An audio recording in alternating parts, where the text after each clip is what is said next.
Puji nama Tuhan, Shalom Bapak Ibu, Saudara-saudari yang diberkati oleh Tuhan dimanapun kita berada.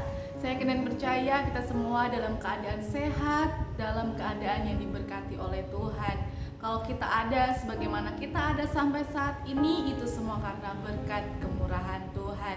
Puji nama Tuhan, kita akan mendengarkan renungan firman Tuhan pada kesempatan saat ini. Sebelumnya kita akan berdoa terlebih dahulu.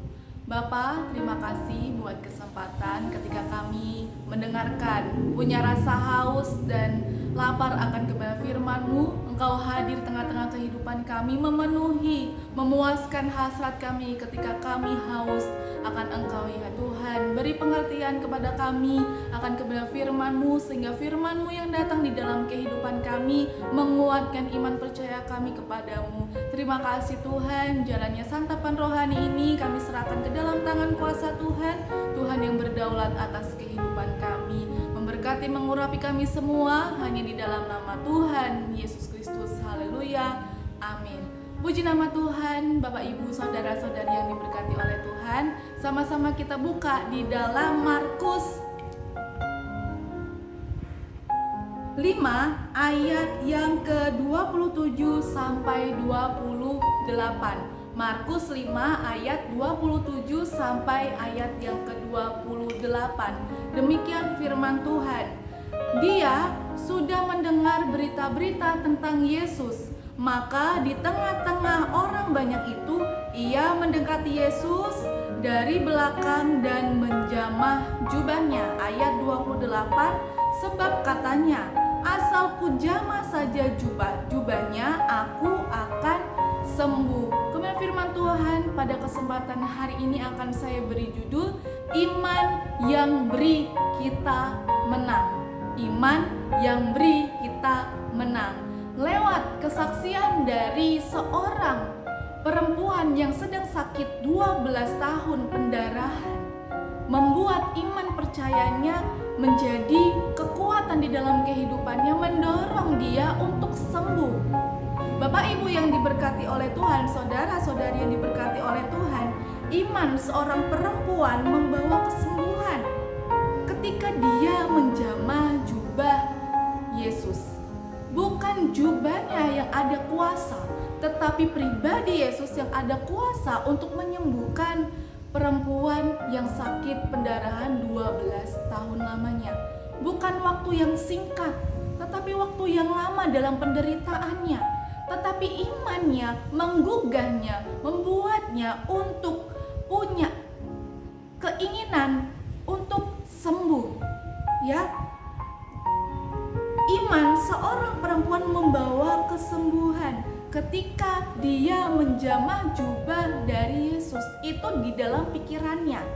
Di dalam pikirannya, oh, ketika dia mendengar bahwa Yesus datang di kotanya, ketika dia mau menjamah jubah Yesus ini, ada mujizat terjadi di dalam kehidupannya. Ya, bukan jubahnya tetapi kuasa yang ada di dalam diri Yesus. Ya, kalau kita lihat di dalam Alkitab bahwa iman tanpa perbuatan hakikatnya mati. Ketika iman di dalam kehidupan ibu ini ya mendorong, ya ada suatu yang mendorong di dalam kehidupan untuk melakukan, ada sesuatu yang harus dilakukan. Ketika dia berdesak-desakan dengan orang-orang yang banyak itu, murid-murid dan orang-orang sekitarnya malah memarahin dia menjadi takut dan gemetar. Ya, tetapi dia tampil dan tersungkur di depan Yesus. Dan di dalam ayat yang ke-34, maka katanya kepada perempuan itu, maka kata Yesus kepada perempuan itu, hai anakku, imanmu telah menyelamatkan engkau. Pergilah dengan selamat dan sembuhlah dari penyakit. Wow, puji nama Tuhan. Ketika kita berada di daerah itu, mungkin kita berpikiran ketika kita mau menjamah jubah Yesus pasti kita sembuh. Tetapi bagaimana dengan sekarang? Yesus tidak terlihat, tetapi Yesus sudah naik ke surga, mengirimkan rohnya untuk datang di dalam kehidupan kita, mengirimkan roh kudusnya untuk menjadi penolong di dalam kehidupan kita. pribadi Roh Kudus itulah yang menolong kita, memberikan kita kekuatan untuk menghadapi segala sesuatu yang terjadi di dalam kehidupan kita. Pribadi Yesus, Roh itu yang ada di dalam kehidupan kita. Di dalam Ibrani 11 ayat yang pertama, di situ dikatakan iman adalah dasar dari segala sesuatu yang kita harapkan dan bukti dari segala sesuatu yang tidak kita lihat. Itulah iman. Iman ini yang mendorong seorang perempuan ini menjadi sembuh. Apa yang kita pelajari dari perempuan tadi? Apa yang harus kita pelajari dari perempuan yang sudah menantikan kesembuhan yang terjadi di dalam kehidupannya? Yang pertama, iman mendorong kita untuk kita tersungkur di bawah kaki Yesus. Iman yang membuat kita tersungkur di bawah kaki Yesus. Biasanya yang membuat kita tersungkur di kaki Yesus adalah lewat persoalan, pencobaan, pergumulan. Inilah yang membuat iman kita lebih percaya lagi kepada Tuhan. Ini yang membuat iman kita lebih kuat lagi. Lewat apa? Lewat masalah, lewat pergumulan, lewat ketika kita mau mengalami mujizat demi mujizat yang Tuhan mau kerjakan. Lewat apa? Lewat ini, lewat masalah pergumulan. Iman kita dikuatkan, iman kita diperbaharui.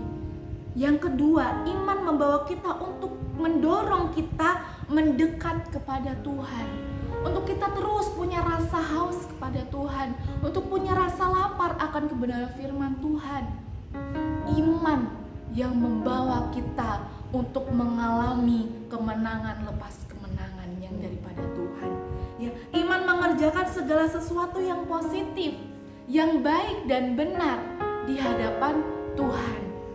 Ya, ironisnya seringkali, ya ini yang menjadi masalah kita. Seringkali iman kita ditentukan oleh situasi dan kondisi. Ketika kita tidak melihat pertolongan Tuhan, ya iman kita mulai menurun dan akhirnya kita mengalami ketakutan, kita mengalami kecemasan, kita mengalami kekhawatiran. Ketika kita tidak ditolong oleh Tuhan, tetapi namun iman membawa kita tidak ditolong ataupun ditolong, ini harusnya iman kita lebih kita naikkan kepada Tuhan. Iman kita membawa kita lebih kuat lagi kepada Tuhan.